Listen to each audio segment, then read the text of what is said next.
Ok, ci siamo muniti di torcia.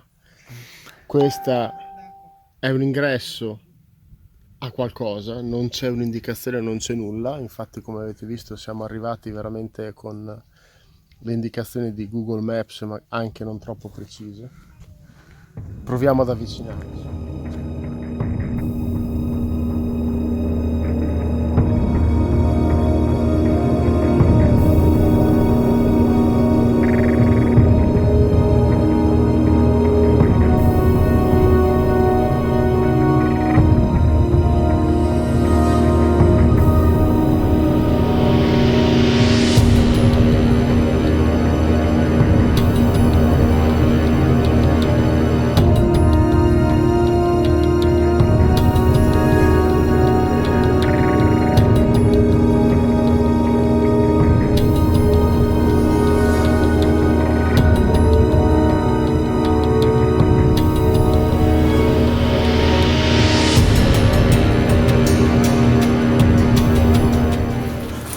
Allora, entriamo in questo modo.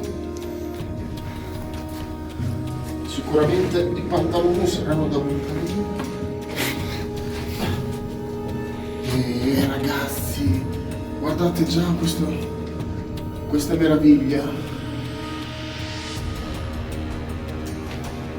Questa è una meraviglia. Anche qua, sicuramente si tratta delle protome taurine, ma anche abbastanza stilizzate. Sembra anche che la parte centrale sia stata scolpita a forma di entrata, quindi come a dire una porta per un ingresso verso qualcosa.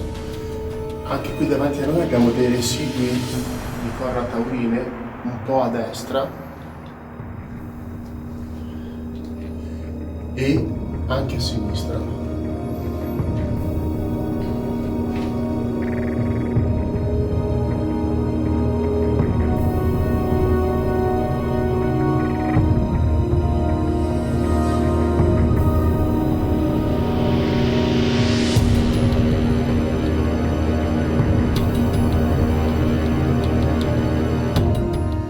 Allora, proseguendo sulla destra, possiamo ancora vedere le corna taurine allungate e stilizzate.